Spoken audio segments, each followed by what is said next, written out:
Thaksinomics is a term used to refer to the economic set of policies of Thaksin Shinawatra, Prime Minister of Thailand from 2001 to 2006. There has been considerable controversy over the role Thaksinomics has played in Thailand's recovery for the 1997 Asian financial crisis.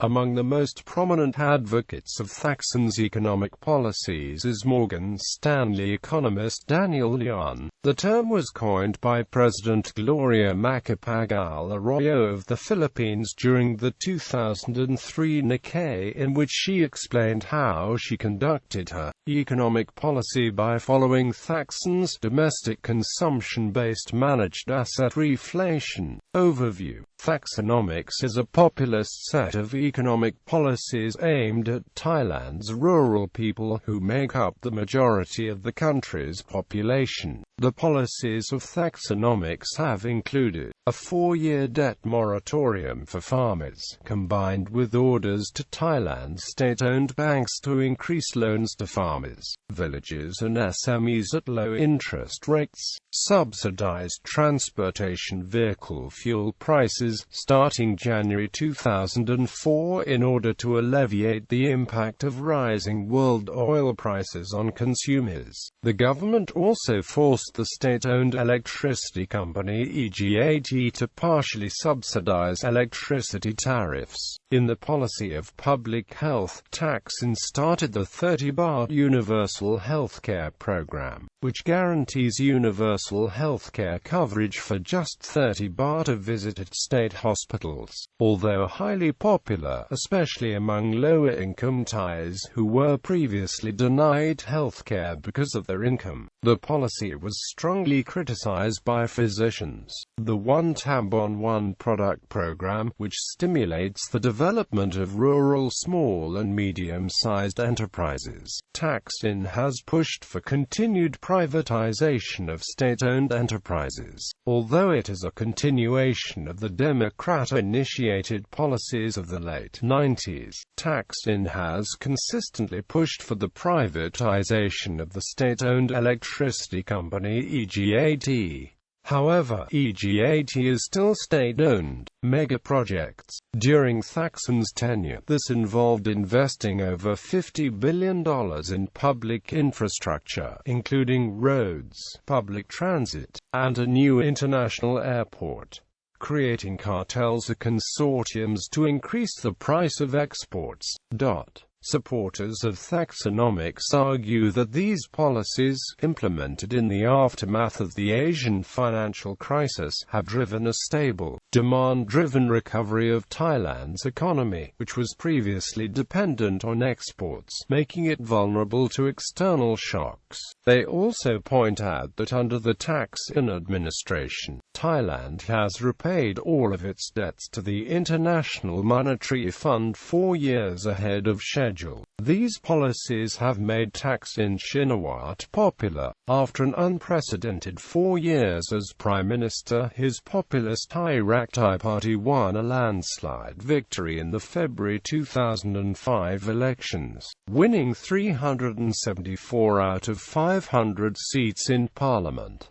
This was the largest number of parliamentary seats ever gained by a single party in Thailand's history. Critics of Thaksinomics claim that Thaksin's economic policies amount to little more than traditional Keynesian fiscal stimulus policies rebranded as a revolutionary economic doctrine. They argue that, contrary to the claims of Thaksinomics' advocates, Thailand's economy was actually driven by rising export demand, while domestic consumer demand has grown only modestly at best since Thaksin became Prime Minister. Skeptics also note that under Thaksin's policy of pushing state-owned banks to increase loans to poor farmers, consumer indebtedness has risen dramatically. They state that the banks often made loans without proper due diligence to people who had little means to repay the loans. Thaksin supporters often counter by pointing out that the percentage of non-performing loans in the banking system has fallen during his administration.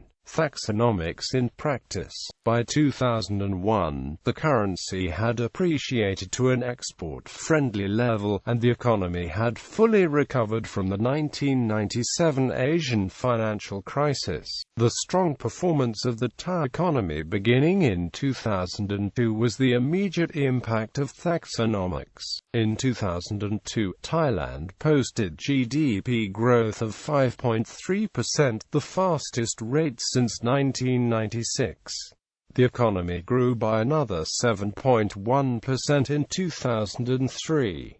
In 2004, in spite of a volatile external environment and rising oil prices, Thailand still managed a GDP growth rate of 6.3%. Since 2005, however, there has been considerable controversy concerning Thaksinomics.